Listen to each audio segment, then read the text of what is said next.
Et je le remercie vivement d'avoir accepté notre invitation, accepté l'invitation de d'Espace, donc notre association pour la protection du patrimoine. Et sans trop tarder, protocolaire, je demande, parce que cet événement a été réalisé grâce donc, au concours, précieux concours de l'établissement EDAN. Et dans ce sens, je demande à un responsable de l'établissement bienvenue dans notre établissement EDAN, qui a eu le plaisir de recevoir notre symbole du pays à l'étranger, M. Ismail Khadra. J'ai eu l'occasion de le croiser en France avant le mois de Ramadan dans le salon des cadres algériens, donc ça m'a fait plaisir de le revoir une deuxième fois. Et j'ai vraiment insisté que l'événement se passera chez nous à l'établissement de EDAN. Donc, marhaba bikum, soyez les bienvenus et on vous souhaite une bonne conférence. Voilà. Étant donné que c'est l'association Espace qui a invité notre auteur, je demande à M. Talha de dire un mot, à mesure du possible. Bonjour, salam alaikum. Dans le cadre des activités de l'association pour la sauvegarde du patrimoine architectural et patrimoine culturel de la ville de Sidi Bel Abbès, nous avons le grand honneur et le grand plaisir de recevoir notre grand écrivain mondialement connu, traduit dans 36 langues.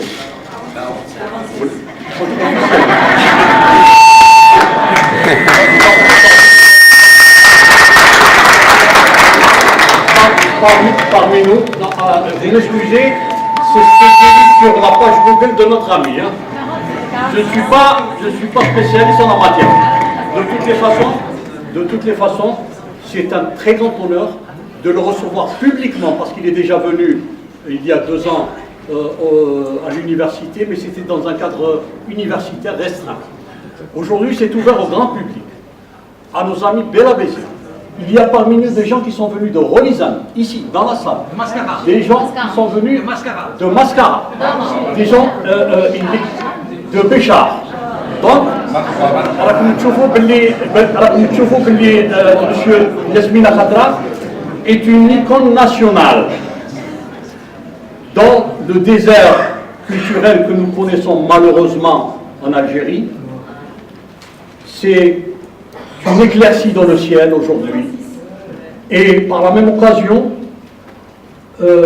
c'est un honneur pour l'association de recevoir aussi notre auteur et aussi le lancement de son dernier livre, El Khalil, à partir de Sidi Bel Abbès officiellement, bien qu'il a été dédicacé à Oran avant-hier, mais officiellement, la sortie du dernier livre, le dernier roman, El Khalil, se fait à partir de Sidi Bel Abbès aujourd'hui, et vous avez l'honneur et la primauté de voir ce livre dédicacé par l'auteur. Et puis oui, moi, j'étais l'une skieuse. Voilà. Mais pour la il voulait peut-être un peu plus. Il voulait peut-être un peu plus. Et en passant à Mademoiselle Yaroche, que tu apprécies beaucoup, à travers, j'ai beaucoup lu. Et elle était aussi, parce que toi tu passais en seconde lettre et puis moi vous en faites seconde sciences ex. Moi, ce que j'ai retenu à travers Yaroche, que tu aimes beaucoup, tu as toujours admiré, elle était prof de français, elle était d'origine polonaise, elle était docteur en lettres, elle a fait la Sorbonne. Donc elle était mariée à un psychiatre. Sur Ridon, un psychiatre, dans l'hôpital Franz Fanon de Guida. Et en 1974, en revenant de vacances, on a appris que Mademoiselle Yaroche a été emportée par les crues de Oued Mazafran. Parce qu'entre Casablanca, entre Koléa et Guida, donc elle venait d'Alger, elle assistait à congrès de l'UNFA. En empruntant donc, sur le trajet, le même trajet, elle est passée par Koléa, et puis c'était le pont, comment général Balal. Donc il y avait le pont de Mazafran, et puis il y avait l'eau qui était en crue, et il faisait nuit, et l'eau a appris notre cher professeur de français. Et ce professeur de français nous a fait aimer Jean Ferrat. Jean Ferrat. Et puis, chaque fois, elle venait, le cours de français, elle nous ramenait son pick-up et nous faisait écouter Jean Ferrat. Et puis, Jean Ferrat, où l'infirmier Tana, c'était l'infirmier qui était Abdelrahman Aziz, qui était infirmier à Joinville. Avec c'était un monstre. Et là, le jour de. Et je m'arrête. Le jour de la mort de Ferrat, j'ai pris, pour rendre hommage à Yaroche, que tu aimes beaucoup, j'ai pris les titres de Ferrat, les petites chansons de Ferrat, et j'ai concocté un poème à la mémoire de Yaroche que je vais te dédier. Et puis, c'était la composition de français, la dernière composition de français, c'était la montagne. Qu'est-ce que tu vois? Donc, c'était la montagne, et elle nous a fait la dernière composition de français sur la montagne de Jean Ferrat. Donc, et puis, après les vacances, je te dédie ce poème. Je te laisse pour toi. Et merci beaucoup. Et merci beaucoup.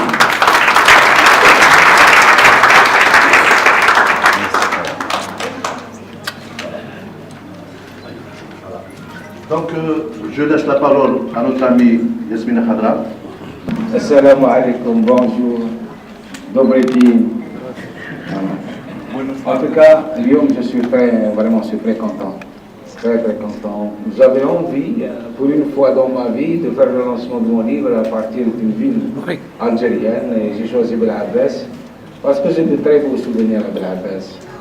J'étais jeune, j'étais beau, j'étais presque grand, un peu taille. Donc, j'étais chez mon ami Driss, il m'hébergeait chez lui. On était deux petits schnappons. Et on avait vraiment aimé les gens de Sidi Bel Abbès. C'est pour ça que j'ai tenu aussi à parler de Sidi Bel Abbès dans les 11 mots de nos blessures, que je considère moi comme mon meilleur livre. Et aujourd'hui, être à Sidi Bel Abbès, c'est renouer avec pas seulement les souvenirs, mais renouer avec cette volonté que nous avons tous de ne jamais céder à la médiocrité, de continuer d'aimer la peinture, la musique, le cinéma, la littérature, d'essayer de préserver ce que nous avons de plus noble en nous. Et beaucoup de gens pensent que ce sont les politiques qui font les peuples, mais non, les politiques détruisent les peuples. Ceux qui font les peuples, ce sont les idoles, et les idoles, ce sont les athlètes. Ce sont les athlètes, le gardien de but de Bel Abbès, c'était une légende. Quand j'ai joué gardien de but, on m'appelait Fellah, donc c'était magique. Par la suite, je suis devenu attaquant, on l'a appelé Basfaout. Voilà, donc heureusement pour moi, jamais mes références n'ont été politiques ou historiques. C'est toujours des gens qui ont apporté à la grisaille de nos jours un peu de lumière. Et c'est pour ça que Bel Abbès se doit d'être une ville culturelle. Elle n'a pas le droit d'être autre chose qu'une ville culturelle. Il faut que les artistes viennent ici en pèlerinage. Il faut prouver à ceux qui croient que nous sommes finis, que on nous a abrutis, on nous a dissociés de ce qui fait notre fierté, notre grandeur. Ces gens-là doivent savoir que nous existons et que nous sommes beaucoup plus éternels qu'eux. Parce que nous portons en nous ce pays qui est éternel. Eux, ils ne portent que la corruption, que les dérives, que la bassesse, la médiocrité, la mesquinerie, et ça n'a jamais fait de grande nation. Ceux qui font Et donc, alhamdoulilah, on est là. Je suis ravi de voir qu'il y a beaucoup de femmes ici. Et je suis aussi ravi de leur dire que je suis célibataire. J'ai une super maison en Espagne, je suis riche. J'ai toujours adoré les femmes, et spécialement les Algériennes, parce qu'elles sont... Il y a un poète algérois, j'espère que son nom me reviendra, qui a dit « Chez nous, les femmes meurent hommes. C'est vrai, c'est vrai. Les vrais hommes, ceux qui nous ont appris à être des hommes, sont les femmes. Je dis, je rends hommage aujourd'hui à toutes les femmes algériennes. Bon, les thématiques, moi je n'aime pas beaucoup les conférences parce que ça me fait passer pour quelqu'un qui... Pour moi, je n'ai jamais enseigné, je n'ai jamais été universitaire, je n'ai jamais été académicien ni grammairien. Il se trouve que j'ai aimé l'imaginaire, la fiction, et parallèlement à ça, j'avais essayé d'être poète quand j'étais jeune. Je voulais être le Moutenabbi, et donc j'écrivais beaucoup en arabe, toute la poésie que je faisais c'était en arabe. Le problème c'est qu'à chaque fois que je proposais ma qasida à mon professeur, c'était l'humiliation, carrément l'humiliation. Alors, vraiment tu es nul, tu es en train de torpiller la langue de l'aqad, on ne m'a jamais encouragé. Je crois que c'est une très bonne chose. Parce que si j'avais continué à être poète, je n'aurais pas eu cette audience que j'ai dans le monde aujourd'hui. Et c'est grâce à la langue française que j'ai réussi quand même à me diluer dans cette fiction et à faire exactement ce que je voulais devenir, c'est-à-dire faire des romans, des textes, des scénarios. Voilà. Et tout à l'heure, Brice m'a imposé cette thématique, le livre en Algérie, mais je crois que le livre va bien. Le livre, il commence vraiment à trouver son lectorat en Algérie. Il y a à peine une vingtaine d'années, il n'y avait plus de librairie. Les écrivains, je me rappelle, au Salon d'Alger, en 2001 par exemple, j'ai été invité au Salon d'Alger, il y avait deux compartiments, il y avait la théologie, tous les livres religieux, il y avait un monde fou, et côté littérature générale, qu'elle soit en arabe ou en français, il n'y avait presque personne. Et en 2003, j'étais au Salon d'Alger. Malheureusement, aujourd'hui, on ne m'invite pas, mais j'ai promis cette année d'y aller sans invitation officielle. J'ai trouvé qu'il y avait des auteurs arabophones, il y avait un qui écrivait en Temazir, il y avait ceux qui écrivaient en français, et ils avaient leur lectorat, c'est merveilleux. J'ai dit que le livre est en train de nous faire redécouvrir la voie véritable, celle qui est capable de nous mener vers le salut. On ne peut pas construire une nation sans éducation. L'école canale est sinistrée, tout le monde le sait, l'université aussi, mais il ne faut pas que cette chose essentielle meure. Et cette chose essentielle, c'est justement essayer toujours de transcender les problèmes que nous avons et surtout l'abrutissement. Moi, je me rappelle dans les années 90, beaucoup de journalistes m'interrogeaient à propos du terrorisme.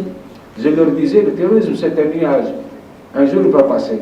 Mais ce que je redoute le plus, c'est le renoncement. Le renoncement, c'est la fin d'une nation. Et j'avais peur que les Algériens renoncent à tout ce qui est beau. Le cinéma est beau, l'athlétisme est beau, la littérature est belle. Et je vois que les Algériens sont en train de revenir, même si nous restons quand même marginalisés. Mais ce n'est pas grave. On est marginalisés, mais on existe. Petit à petit, on va conquérir les autres espaces, Inch'Allah, grâce à vous. Voilà. Et donc, le livre, c'est en résumé, je pense qu'il est en train d'avoir sa place, de reconquérir son espace en Algérie. Nous avons beaucoup d'écrivains qui ont beaucoup de talent, il suffit justement de les encourager. Donc, pendant les fêtes, allez offrir un livre. Apprenez à offrir des livres. C'est très important pour nos auteurs qui ont beaucoup de talent, mais qui n'ont pas une audience assez encourageante. Et vous savez, quand quelqu'un a du talent et il n'a pas une audience, son talent se transforme en animosité, en aversion.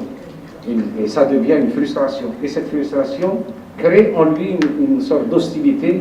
Et c'est pour cette raison qu'il y a beaucoup d'écrivains qui ne s'entendent pas dans ce pays, parce que tout simplement, ils n'arrivent pas à croire que leur talent puisse passer inaperçu. Donc c'est à vous tous, essayez d'aider la culture algérienne à exister. Voilà. Merci.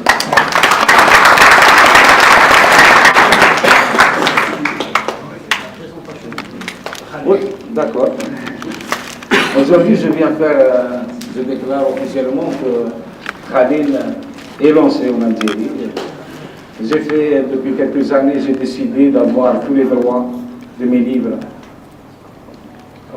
que ce soit au Maghreb ou bien en langue arabe, que ces droits me reviennent à moi, que je peux en disposer comme bon me semble. Et donc j'ai décidé, par respect pour mon éditeur français, de faire sortir le livre au moins 2 jours après, pas plus, 2 jours après. Et le livre est sorti normalement le 20, et aujourd'hui c'est le lancement officiel de Khalil. Pourquoi Khalil? Je pensais avoir tout dit à propos du terrorisme. Avec les amis du Seigneur, Aquarelle les loups, Morituri, Double Blanc, le pont des chimères. Mais je m'aperçois qu'on peut toujours tout faire, mais on ne fait jamais assez. Et c'est pour ça que j'avais décidé, après les attentats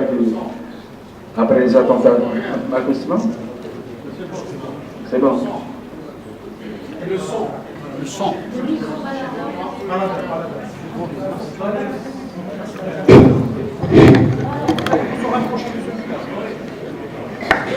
ça va créer des... Ça va comme ça? Waouh! On va chanter. J'ai été choqué par les attentats. Tous les attentats me choquent. Parce que tous les attentats me renvoient à ce que l'Algérie a subi, bien sûr dans l'indifférence totale. Pendant la décennie noire, on était complètement isolés. On suscitait beaucoup plus la curiosité que l'indignation. Et je ne sais pas par quel miracle nous avons quand même réussi à nous en sortir. Et donc à chaque fois qu'il y avait des violences, que ce soit en Europe ou ailleurs, ça me renvoie à tous mes morts, à tous les amis que nous avons perdus, à tous les amis qui sont encore handicapés aujourd'hui. Et le vendredi 13 2015, beaucoup de gens m'avaient sollicité. Beaucoup de gens m'avaient sollicité. Et quand je dis sollicité, je parle des journaux. Et je me suis aperçu que les journalistes ne prenaient que ce qui les arrangeait. Ce n'était pas toujours honnête, ce n'était pas toujours illustratif, ce n'était pas toujours instructif. Et tout de suite après, j'ai commencé à écrire Khalil. Et j'avais peut-être... J'étais arrivé à la moitié de la première partie et j'ai décidé d'arrêter. Parce que je m'étais promis de ne plus jamais revenir sur cette thématique. Donc j'ai mis le manuscrit dans un tiroir et j'ai commencé à écrire autre chose. J'ai écrit une trilogie au Mexique. Pardon? J'ai écrit une trilogie au Mexique, j'ai écrit d'autres romans au Maroc et tout. Et puis il y avait dans ce tiroir cette liasse de papier qui m'interpellait, qui ruait dans les brancards, qui voulait absolument que je reprenne l'écriture de Khalil. Et l'an dernier, j'étais en Espagne. J'avais promis à mes filles de les emmener à Barcelone. J'appelle un journaliste ami, je lui dis, est-ce que tu peux pas s'il vous plaît? J'avais appelé un journaliste pour qu'il essaie de me trouver un hôtel non loin de la Rambla. Il m'a dit, c'est même pas la peine d'essayer, Barcelone refuse du monde. Donc j'ai pris mes enfants, on est allé à Cordoue, 40 degrés à minuit, et il y a eu cet attentat. Ça m'a esquinté parce que ça peut arriver à n'importe qui. Et dès mon retour en France, j'ai repris le texte et je l'ai terminé en 2 mois. Voilà. Et pourquoi ce texte? Tout simplement parce que je pars du principe que chaque écrivain est libre d'écrire ce qu'il veut. C'est ça justement. Quand on investit la fiction, on a le droit de laisser son imaginaire porter tout ce que nous avons en nous.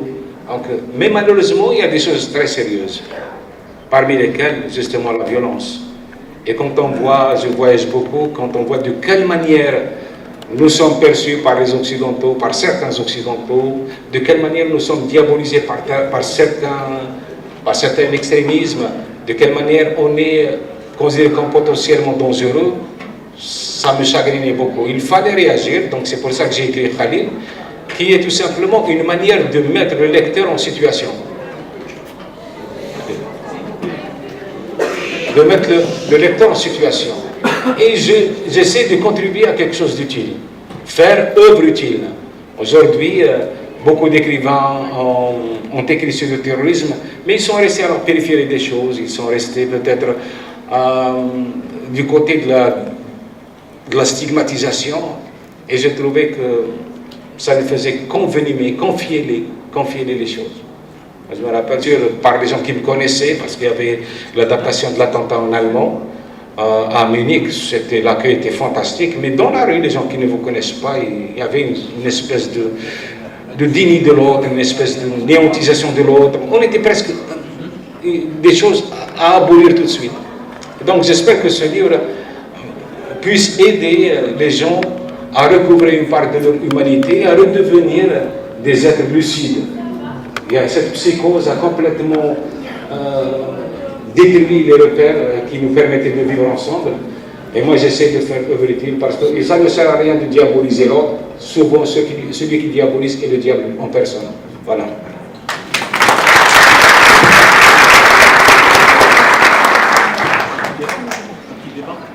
Oui, moi, je suis venu bien sûr vous rencontrer. C'est pas pour vous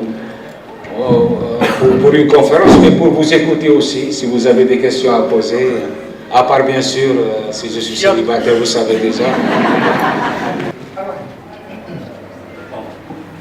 Monsieur Moulsoul, je le connais sans l'avoir lu. Mais c'est pas grave, ça arrive. Je l'ai connu sans l'avoir lu. Pourquoi? Le fait de l'avoir vu sur les plateaux de télévision françaises, j'étais un petit peu gêné d'aller lire son livre parce que ça me renvoyait à ma propre personne. Moi, c'est que j'aime écrire, mais seulement, moi, quand j'écris, je me crois fort. Mais quand je vous entendais parler, je devenais petit. Et devenir petit... Faut pas me dire ça, أنا أول الصحراء ما بغيش ولا تمشي في الأرض مرحبا.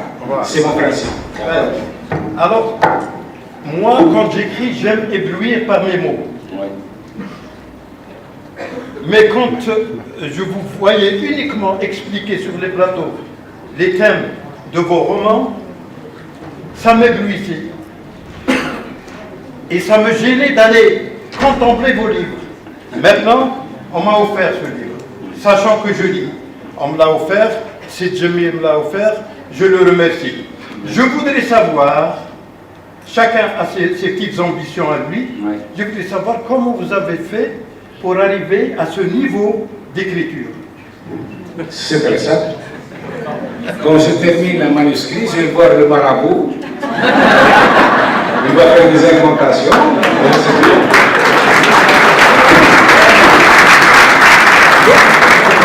Donnez-nous l'adresse. Il faut du travail, il faut aimer ce qu'on fait, et puis il faut avoir beaucoup d'assurance, il faut cultiver l'assurance, il faut avoir la souveraineté de son texte, il ne faut pas avoir de complexe. Il faut écrire, point. Il ne faut pas penser au lecteur, il ne faut pas penser au succès. Il faut penser à être sincère avec soi-même. Si, Moulsoul, on vous remercie d'avoir donné de la considération pour Bel'Abbas. Je me pose... Moulsoul est un écrivain connu internationalement, mais la question que je veux vous poser, pourquoi tous les écrivains algériens notables, connus, se haïssent-ils? Question qui ne me concerne pas. Je ne déteste personne. J'ai 63 ans. Je n'ai jamais mis d'un écrivain. Je n'ai jamais mis d'un artiste. Pour moi, ce sont des choses, des personnes essentielles dans une société. Et j'ai essayé de les aider du mieux que je pouvais. Maintenant, s'il y a la détestation, peut-être c'est à cause justement de cette frustration. Il y a beaucoup d'écrivains qui ont beaucoup de talent, mais qui n'ont pas la chance d'avoir une visibilité, à même de mettre en exergue ce qu'ils sont en train de proposer comme générosité. Ça, pourquoi ils se détestent? Même en France, les écrivains se détestent, même aux États-Unis, alors c'est la folie. Mais c'est pas grave, l'essentiel c'est de produire. Parce que le lecteur n'a pas besoin de savoir, n'a pas besoin de s'attarder sur nos chamailles. Ce qu'il veut, c'est ouvrir un livre et partir s'évader avec ce livre. Voilà. Moi aussi, je déplore tout ça. Je déplore tout ça, mais reste vous voulez, c'est comme ça. Il y a aussi l'intérêt culturel qui veut faire croire qu'un écrivain est capable d'incarner la littérature de tout un continent, de toute une région. Donc, l'intérêt culturel dit tiens, il y a X, et c'est lui qui est censé représenter la littérature du Maghreb. Alors que chaque écrivain représente son propre imaginaire, sa propre générosité, son propre talent. Mais il faut d'abord que dans nos pays, nous soyons portés par ceux qui sont censés lutter contre l'obscurantisme, contre la régression, contre la division intellectuelle et culturelle. Mais pourquoi ils se détestent? J'espère qu'un jour ils vont grandir. Et en réalité, nous n'avons jamais grandi. On est toujours dans la cour de récréation. On n'est pas sorti de la cour de récréation. Donc les bûcheurs, les gens qui ont des bonnes notes sont chahutés par ceux qui n'ont pas de journaliste. je vais être bref dans ma... C'est bien fait pour ta gueule.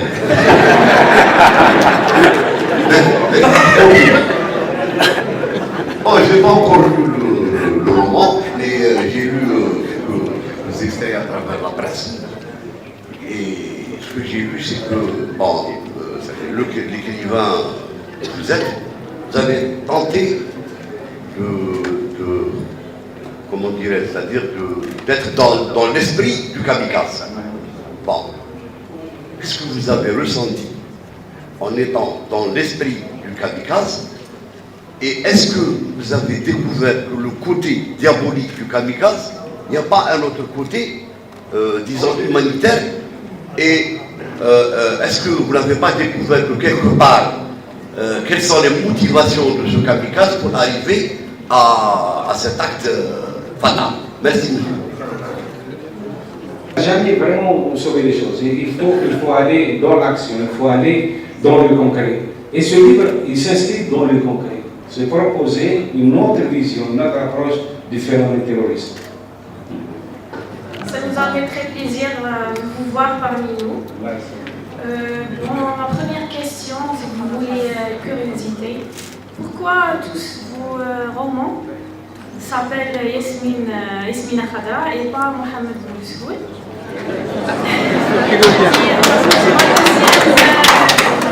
Deuxième question, c'est est-ce que vous envisagez de traduire vos romans en arabe?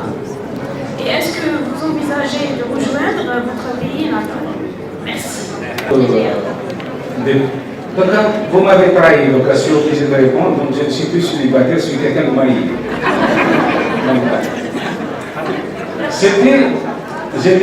Quand j'étais dans l'armée, j'écrivais sous mon vrai nom. Mohamed Boussoud, j'avais écrit 8 livres sous mon vrai nom. Et un jour, l'armée a décidé de m'imposer un comité de censure. Donc, qu'est-ce qu'un comité de censure militaire? C'est de prendre un livre qui est déjà autocensuré, de proposer à un directeur militaire qui ne lise pas beaucoup, qui n'aime pas l'intellectuel, qui n'aime même pas le livre. Donc, j'avais décidé tout simplement d'arrêter. C'est ma femme qui m'a encouragé à opter pour la clandestinité. J'ai écrit pendant 11 années dans la clandestinité, 11 années. Et par reconnaissance, par gratitude à cette femme qui a été plus courageuse que moi, qui a été plus éclairée que moi, j'ai choisi ces prénoms comme pseudonyme. Maintenant, beaucoup de gens me disent, mais pourquoi ne pas reprendre votre nom? Mais c'est pas possible maintenant, c'est trop tard. Donc là, les gens l'ont adopté. Et je me rappelle, ma première visite à Alger en 2001, dans un hôtel, je traversais dehors, quand j'ai entendu hey, Yasmina. Je me suis retourné, c'était une dame. Elle a dit, je voulais juste savoir si vous allez vous retourner ou pas. Bon, la traduction, c'est une chose qui m'échappe, on que ça. Je ne lis plus les traductions. J'avais lu une seule traduction, et ça m'a tellement blessé que j'ai décidé de ne pas me décomposer intellectuellement. Donc, comme je suis traduit dans plusieurs langues, et comme je n'ai pas accès à ces langues, pourquoi justement privilégier l'accès à la langue française? Je préfère ne pas, arabe. Je préfère ne pas prendre ce risque. J'espère tout simplement que le traducteur soit honnête. Il ne faut pas oublier que le traducteur, quelquefois, il détruit une œuvre. Il détruit cette œuvre sciemment. Je vous rappelle, lorsque Ilia Abou Mahdi avait voulu traduire Zubra Khalil Zubra, il l'a massacré par jalousie, par, je ne sais pas, par incorrection, on va dire par indélicatesse. Voilà. Donc, je préfère ne pas prendre ce risque. À quoi ça sert? En plus de tous les problèmes que j'ai, je vais encore leur greffer le problème de traduction. Voilà. Et pour ce qui est de mon pays, moi je viens constamment ici. Bon, j'ai été obligé d'aller là en France, à une époque où tout le monde cherchait qui était Yasmina Khadra. J'étais même en danger, je peux le dire. Donc j'étais allé pour essayer d'avoir cette visibilité capable peut-être de me permettre d'aller encore plus loin. Et en France, j'ai beaucoup plus de facilité de voyager qu'en Algérie. Demain, mon éditeur polonais va me dire, Mohamed, est-ce que tu peux venir demain?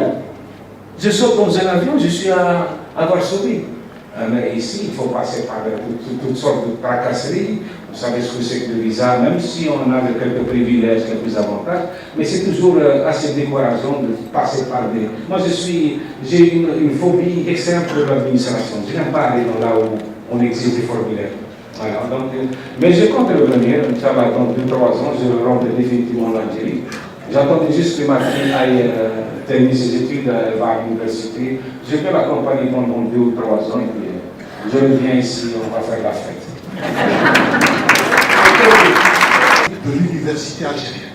Allah y C'est-à-dire, moi je voulais dire par là, à un certain moment, vous avez un peu dénigré l'université algérienne. Oui. Laissez-moi vous dire que le produit que vous voyez ici, c'est l'université algérienne et c'est un honneur de voir ces jeunes. Mais pour moi, l'université algérienne, elle a donné beaucoup. Et il y a beaucoup de cas, beaucoup d'évidences grises qui font des jours heureux de certains pays. Donc, pour être le petit dénigrement, ça me fait un baissement au cœur, je voulais vous laisser. D'accord. Et il y a autre chose que je voulais dire, que l'institution militaire à qui vous faisiez partie, elle a ce qu'on appelle les raisons d'État. Donc, sauver un pays du massacre, peut-être tous les moyens étaient bons pour le sauver, alhamdoulilah, on est très bien dans notre pays. Je ne me suis pas attardé sur ça. J'étais soldat, j'étais de ceux qui ont sauvé ce pays. Le Liban. Et je l'adresse moi, pas en tant que soldat, en tant que moi, en tant que commandant Mossoul, chef du bureau de reconnaissance de la 2e région militaire. Bouyeta, c'est ma décision à moi qui l'a sauvé. Pour revenir à l'école, d'abord vous êtes universitaire, vous devez faire très attention à ce que vous dites. Dénigrer, ce n'est pas déplorer. Moi, je déplore, je ne dénigre pas. Et ce n'est pas les universitaires que je chosifie. C'est l'institution elle-même qui n'a jamais offert à ses étudiants les moyens de leurs ambitions. Me dire que l'université est formidable, c'est trahir votre pays. C'est trahir votre pays. Ne pas voir les défauts de ce pays, c'est le trahir. L'école est sinistrée.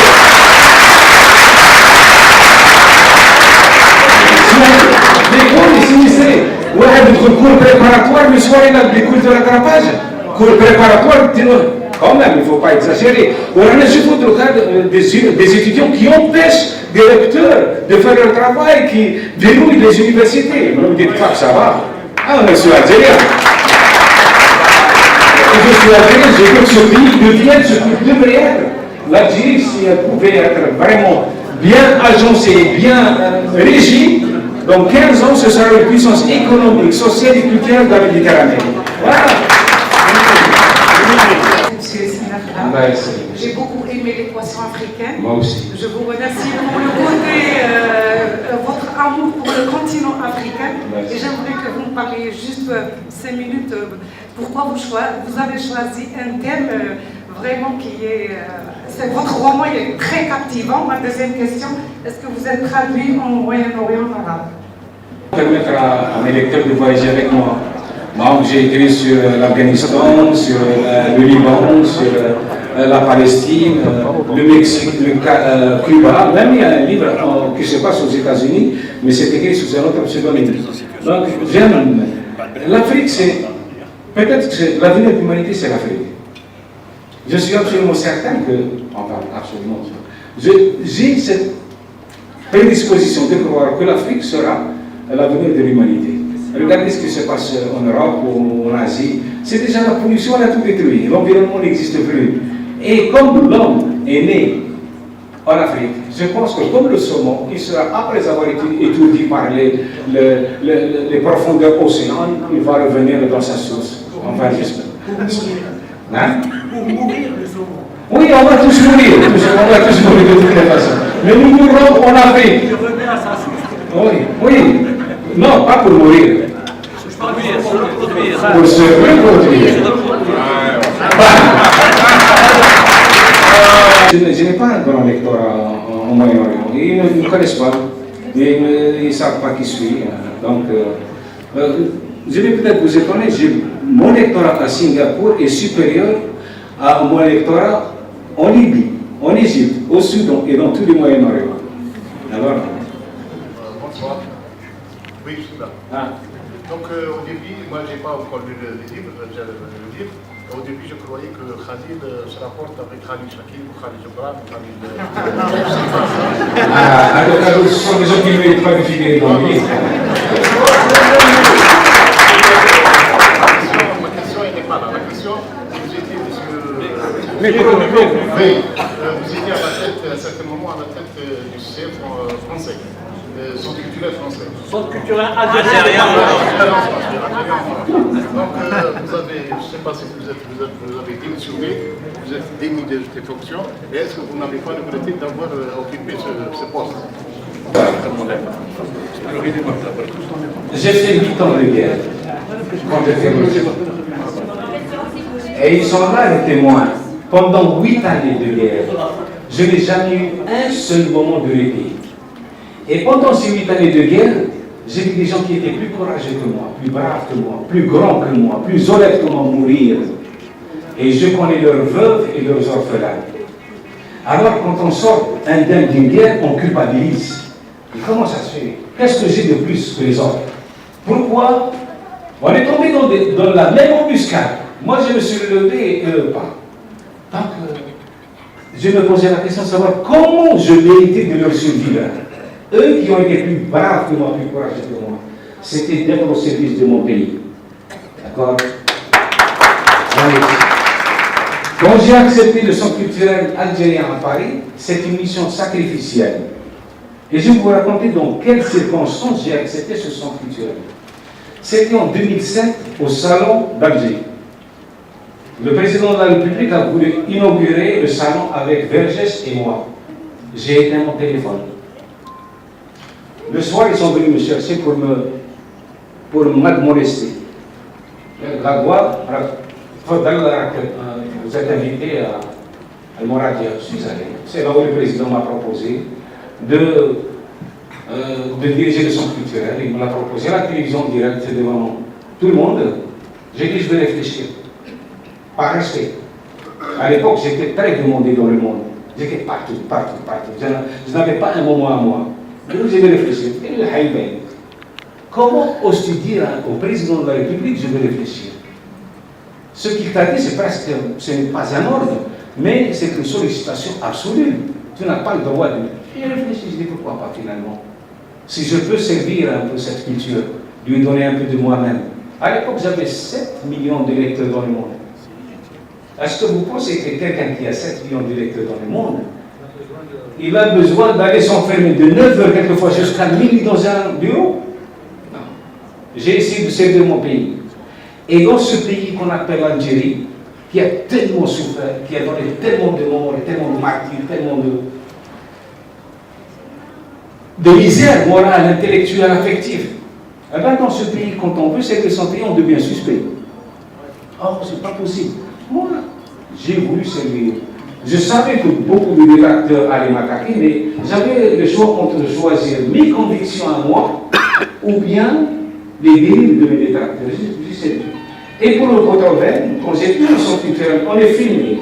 Donc tout ce que je dis pourrait être, si je monte, ben, je pourrais être un jour mis devant mon enceinte. Le centre culturel algérien, pendant que je le dirigeais, a été le centre culturel étranger le plus actif de France. Parce que l'Algérie a un talent fou, que ce soit dans la peinture, dans la musique, dans les shows, dans la recherche, dans scientifique, enfin. Et ça, il nous arrive d'organiser jusqu'à 4 événements par semaine. Voilà pourquoi j'ai servi ce pays, je suis fier d'avoir aidé beaucoup d'Algériens à se faire connaître. J'en ai envoyé des gens aux États-Unis, en Allemagne, en Italie, en Hollande, et j'ai contribué à les faire connaître. Voilà. Si je voulais un grade, je serais resté dans l'armée, je serais aujourd'hui peut-être chef d'état-major des armées.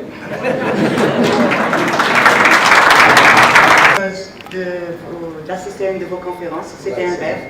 Je suis une fervente lectrice, j'aime beaucoup ce que vous écrivez. Je ne suis pas critique littéraire, mais je voulais que vous m'éclairiez sur un point pour voir si je ne me trompe pas. Ce que j'aime dans votre écriture, c'est que vous arrivez à transcender l'être, c'est-à-dire qu'à travers les kamikazes, à travers l'action terroriste, il y a un cheminement qui fait que l'homme est avant tout bon. On ne devient pas terroriste par hasard, sans absurde ni justifié.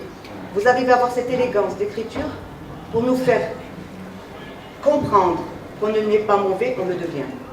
Et qu'un terroriste n'est que le fruit de circonstances, qu'on est tous nés à la même enseigne, donc on a tous les mêmes chances, mais pas les mêmes débouchés. Pas les mêmes débouchés parce que nous n'avons pas les mêmes parcours de vie. Et je voulais, sans être critique littéraire, je voulais savoir votre avis, est-ce que mon analyse est juste? Ce que j'aime dans votre écriture, c'est que ce qu'on ressent, c'est que l'être est bon. Vous avez foi en l'humanité, et c'est ce que j'adore chez vous. Merci. Voilà. L'humanité, c'est un enchaînement de tragédies, de cataclysmes idéologiques, politiques, religieux. Eh bien, l'humanité a toujours survécu. Au malheur, elle est la seule à créer. Pourquoi? Parce que quelque part, cet esprit saint qui est en nous réagit en traversant la vallée des ténèbres, il devient comme un groupe de lucioles pour nous éclairer. Moi, je crois dans l'humain. Et j'écris parce que j'aime. J'écris parce que je suis un être d'amour. C'est un soldat, oh, moi je suis un grand amoureux.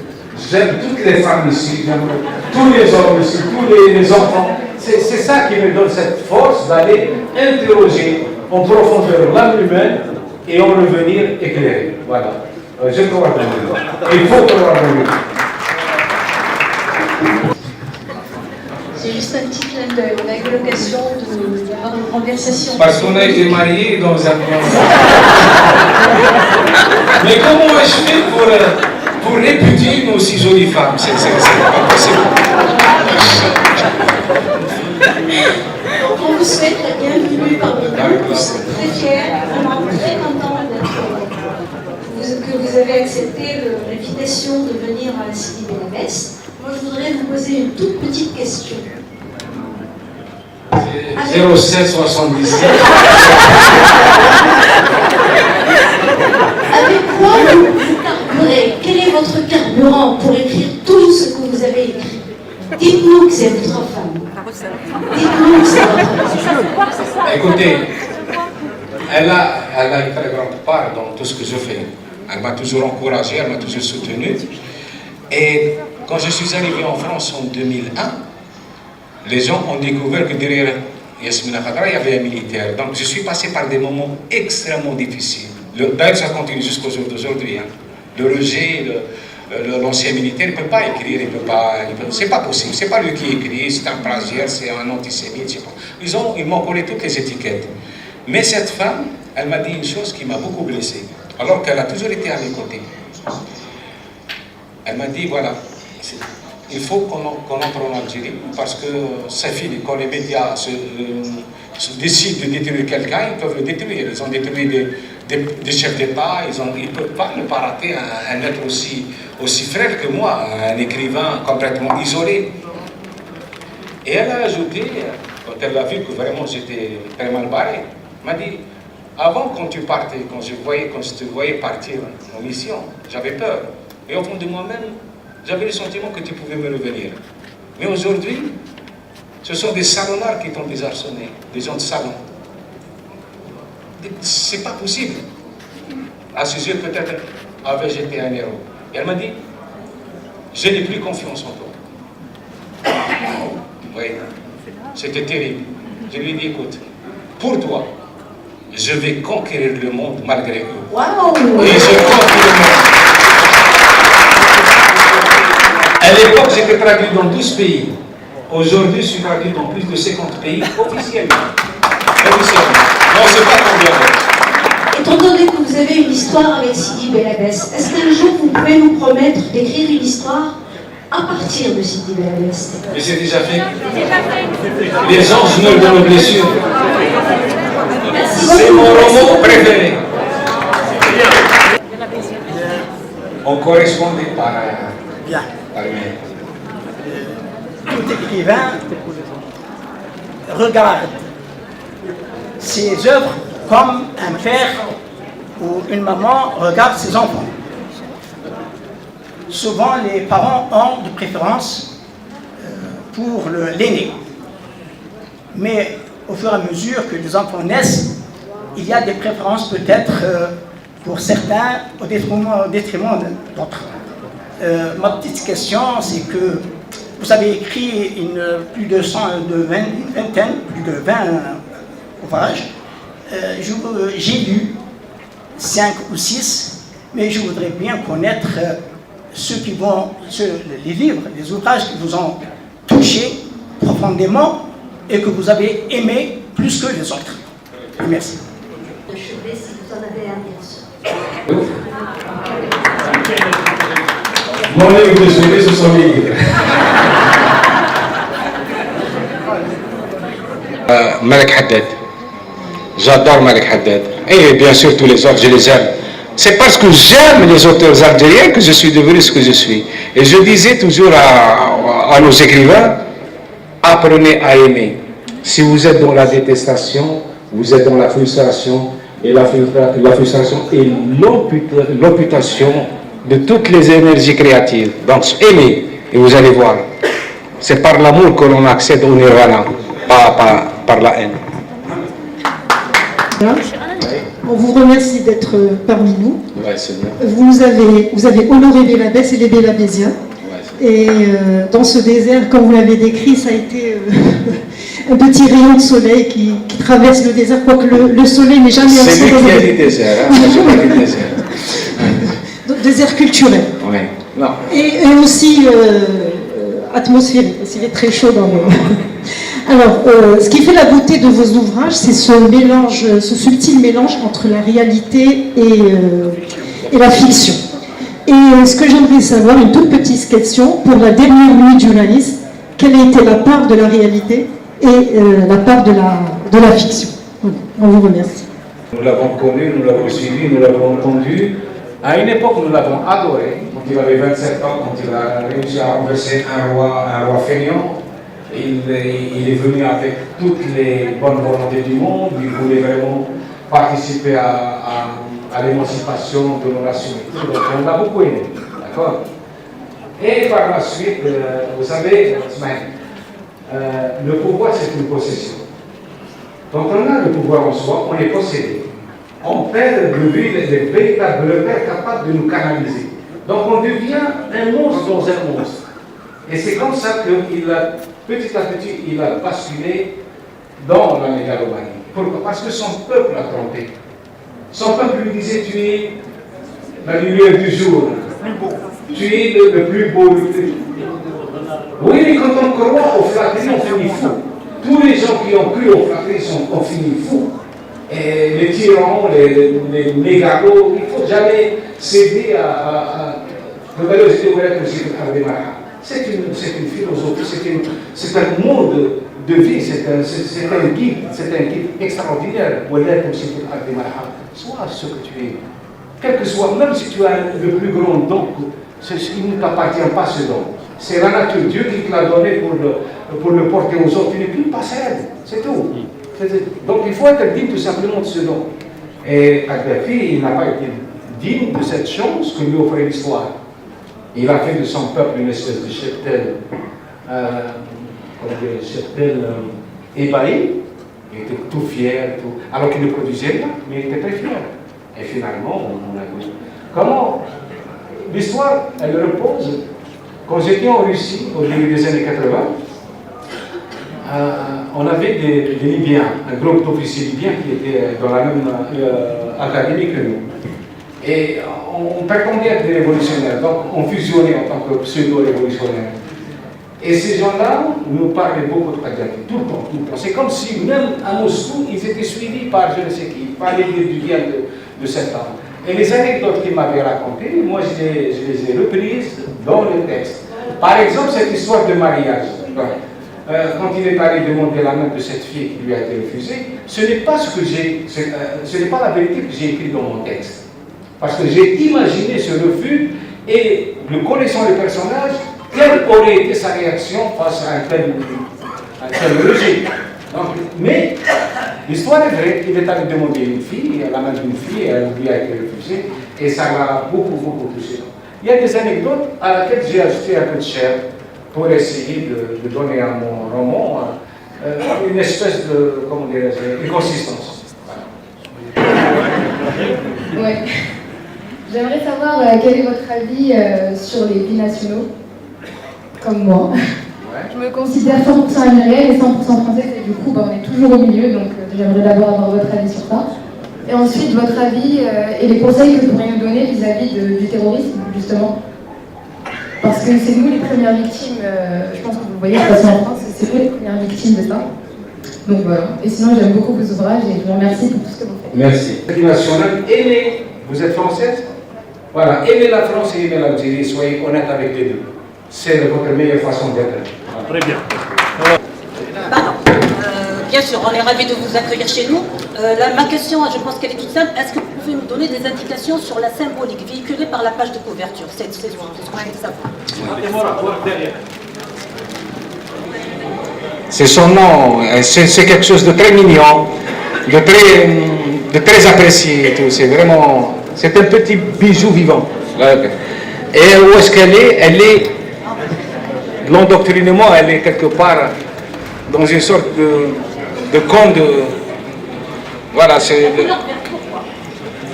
parce que l'islam il est vert. Voilà. Et tout est vert, moi je suis vert aussi. Non, la couverture, elle était rouge au départ. Elle était rouge, j'ai préféré qu'elle soit verte, c'est tout.